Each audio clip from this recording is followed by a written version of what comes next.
Arkadaşlar tekrar merhaba. Bugün de size Şampiyon Kafası'nın psikoloji bölümünde Şampiyon Kafası'nın ikinci bölümü olan işin ruhsal bölümünü, ilk bölümünü fiziksel olarak anlattım.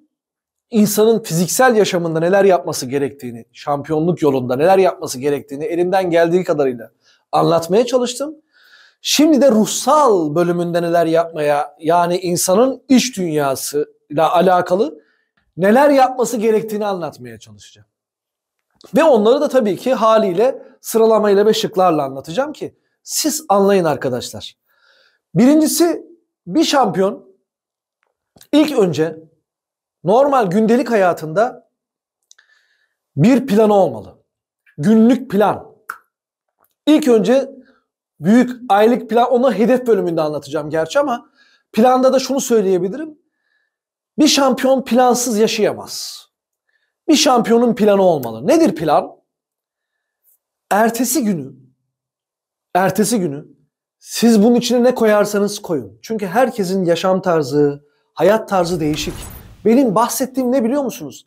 Adam mesela sabahleyin gidiyor antrenmana. Ben antrenmanda ne plan yapabilirim?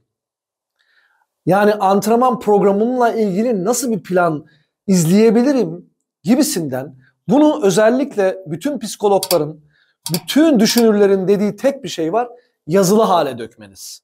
Çünkü yazılı hale döktüğünüzde yapacaklarınızı, bu sizin hafızanıza, yani beyin loblarınıza işlenmiş oluyor arkadaşlar.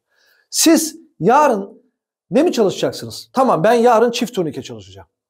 Kaç kere çalışacağım? Şu kadar çalışacağım. Bunun dışına çıkmayacağım. Bakın, bu nedir biliyor musunuz? Sizi kendinizi kitlemenizdir. Yani disiplin altına almanızdır. Bütün planlarınızı bir gün önceden yapın. Bir yere mi gideceksiniz? Ziyarete mi gideceksiniz? Annenizle alışverişe, ne olursa olsun, abartmıyorum bakın. O usta senin anlattığına göre insan hayatı yok. Var. Bakın, bu sizi daha mutlu edecek ha. Niye biliyor musunuz? Yoksa bu cep telefonunu eline alıyor insan. Ne yapıyor biliyor musunuz? Bakın, buna da maalesef uygun bir kelimeyi bulamıyorum ya. Bazen bu rüzgara ben de kapılıyorum. Adamın eline var ya şu cep telefonu yapışıyor, organı gibi oluyor. Organı. Sanki eli kolu bacakları gibi oluyor. Adam oraya kilitleniyor. Parmak sadece bunu yapıyor. Bakın. Kendinize bir bakın. İşte bu plan var ya, bunu engelleyecek. Sizi disipline edecek. Sizi şampiyonluk yolunda kamçılayacak. İlk önce kendinizi yazılı bir gün evvelden günlük yapın. Çünkü eğer haftalık yaparsanız size erteleme hastalığını alır. Bu da tehlikeli. Çünkü hayatındaki insanın en tehlikeli hastalıklardan bir tanesi erteleme. Bu bende de vardı. Ama şimdi Allah'a şükür elimden geldiği kadarıyla halletmeye çalışıyorum. Yani planlı gitmeye çalışıyorum. Günlük ne yapmam gerekiyor? Tamam, artı eksi bu kadarına uymuşum. %30'unu uymamışım. İyi bir başarı yani. %70 güzel. %50'yi geçtiğiniz zaman bu prosentin yüzdenin skalanızın gitgide artması manasına gelir. Birincisi günlük plan. İkincisi antrenman. Yani size bir şey söyleyeyim mi? Yani videoların süresi çünkü önemli. Yani bunların aslında hepsi birer kitapçık haline getirilebilir, biliyor musunuz? Yani ben konuşmaya kalksam sadece bu antrenman üzerine belki gerçekten bir gün bile konuşabilirim. Ama şimdi bunu öyle bir sıkıştırıp size bunu böyle servis etmem lazım. Şöyle başlayabilirim bakın. Nereden başlayayım? Şöyle diyeyim. Bir de yapmaya çalışıyorum arkadaşlar. Doğal olmaya çalışıyorum. Yani sizle böyle iç içe olmaya çalışıyorum. Göz göze, kontak yani. Kontak kurmaya çalışıyorum. O yüzden de böyle seçilmiş laflar, aman da öyle böyle konuşuyor gibisinden takılmak istemiyorum size karşı. Bunu inanın böyle yapmaya çalışıyorum. Şimdi antrenmanda kimle gidelim biliyor musunuz? Muhammed Ali ile gidelim. Muhammed Ali'nin yeni okuduğum bir cümlesi geldi. Hayatıyla ilgili acayip hoşuma gitti. Ne diyor biliyor musunuz? İnanın antrenmanların her saniyesinden nefret ettim. Bakın, bir daha tekrarlıyorum. Antrenmanlarımın her saniyesinden nefret ettim. Ama kendime durmadan şunu söylüyordum. Bugün antrenmanları nefret etsen de yap. ama ömrünün sonuna kadar bir şampiyon gibi yaşa. İşte bu adam şampiyon oluyor ya. Geliyor birisi soruyor. Diyor ki çünkü çok şınav çekiyormuş. Yani o kasların artık o böyle taş gibi olması için demek ki o lazım. Orası farklı bir platform. Ben orayı bilmiyorum. Soruyorlar, diyorlar ki kaç tane şınav çekiyorsun? Cevaba bakın ya. Diyor ki ancak diyor kaslarım yanmaya başladığında saymaya başlıyorum. Bakar mısınız arkadaşlar? Cevabı bir daha veriyorum size. Ancak kaslarım, bir deneyin bakın. Zannedersem bende bile, yani şu vücudumla 50'den 60'tan sonra belki yanmaya başlar. Diyor ki onda kaç tane bilmiyorum. Kaslarım yanmaya başladıktan sonra saymaya başlıyorum. İşte bir şampiyonun hayatındaki yapı taşlarından en önemli şey ne biliyor musunuz? Antrenman. Antrenmana nasıl açacağım size?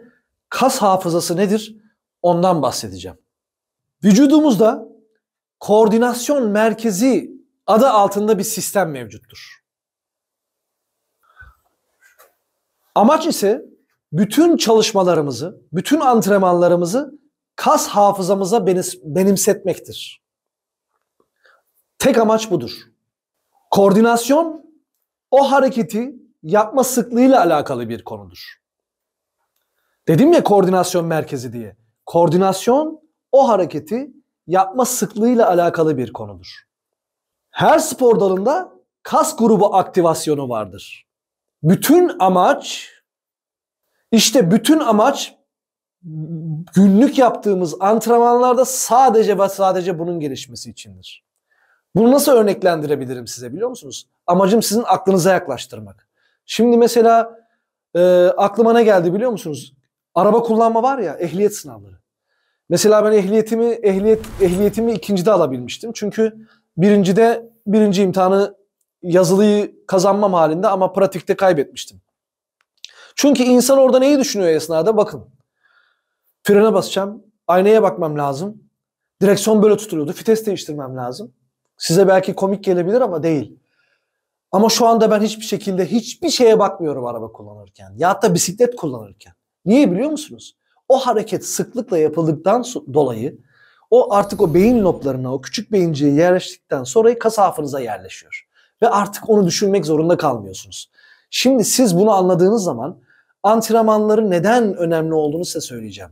Şimdi şu antrenmanlardan sonra geleceğim başka şeylerde bunu anlatacağım. Ama antrenman yapmamızın amacı, bir daha söylüyorum, bütün çalışmalarımızı, hatta delicesine olan çalışmaların neticesinde bunları kas hafızamıza benimsetmek arkadaşlar.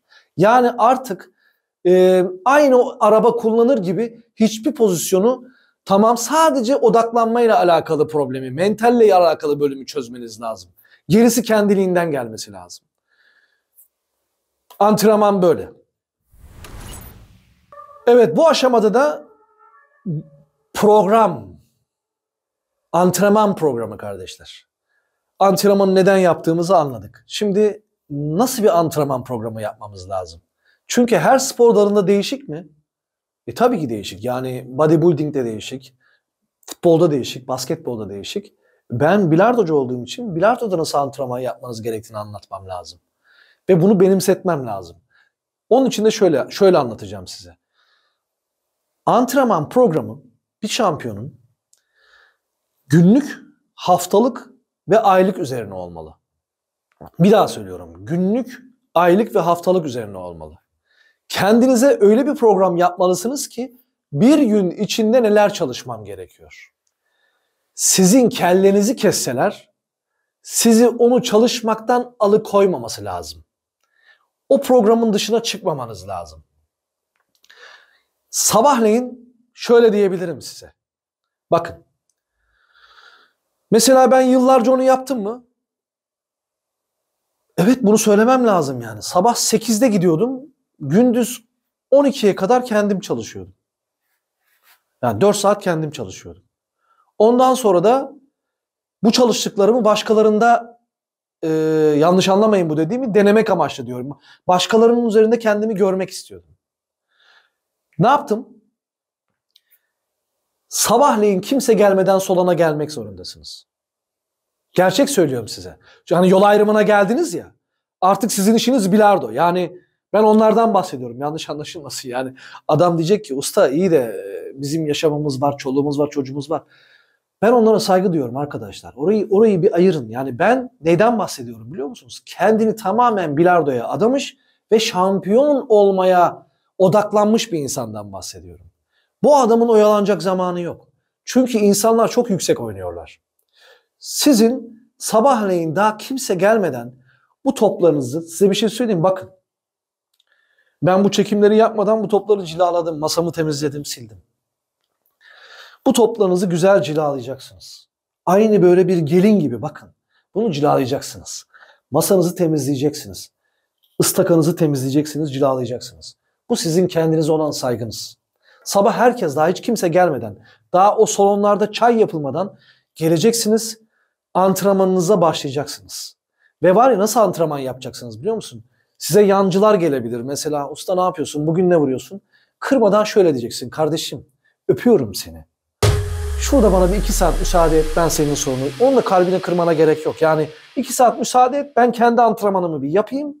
2 saat diyorum ama bana göre bir şampiyonun en az kendi başına 4 saat yapması lazım.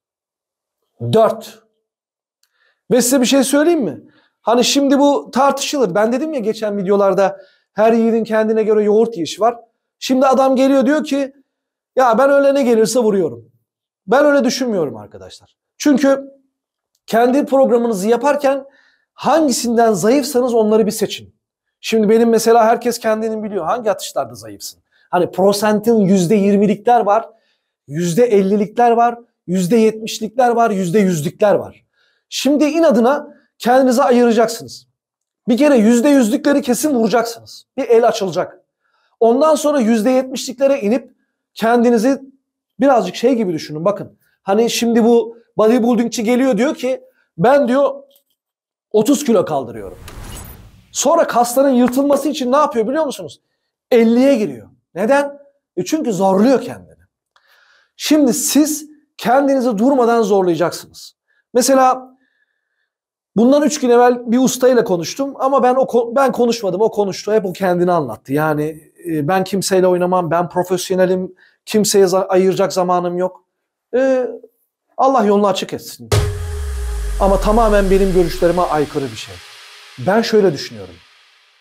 Şimdi siz kendi başınıza yaptınız ya, antrenmanınızı, programınızı uyguluyorsunuz ya. Başkalarıyla oynamak zorundasınız. Ama usta bana şu anda ayak uyduran kimse yok. Benim genelim 1.400 ama insanlar 0.700 oynuyor. Sorun yok.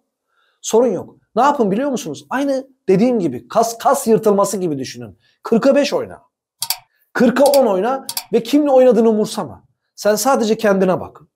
Niye biliyor musun? Burada tam 3 tane işi halletmiş olacaksın. 1, kendine olan azmini tutacaksın. 2, kendi istikrarına bakacaksın. 3, bir de alttaki adamı memnun edeceksin. Hani kibirli olmayacaksın ya. Ben kimseyle oynamam abi. 0.700'lü adam bana gelmesin. Birlik adam yaklaşmasın. Çünkü niye? Ben 1.500'lük, 1.700'lük bilardocuyum. Kusura bakmayın böyle yapıyorum ama sinirlendiğimden dolayı yapıyorum. Olmaz. Alt tarafı memnun etmen lazım kardeşim. Çünkü onun memnuniyeti Allah'ın ileride seni memnun etmesiyle alakalı bir şey. Bu işler böyle yürüyor. Bu sistem böyle yürüyor. Bana inanın bak. Benim görüşüm bu. Programınızı çok iyi yapmanız lazım.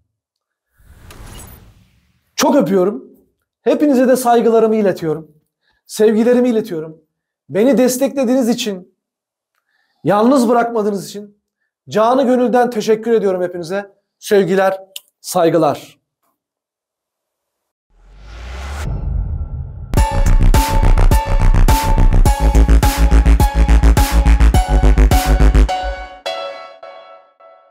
Disiplin, istikamet, kararlılık, sabırla bilardonuzu en üst düzeye taşımak adına benimle çılgın bir yolculuğa çıkmak istiyorsanız kanalıma abone olmayı unutmayın.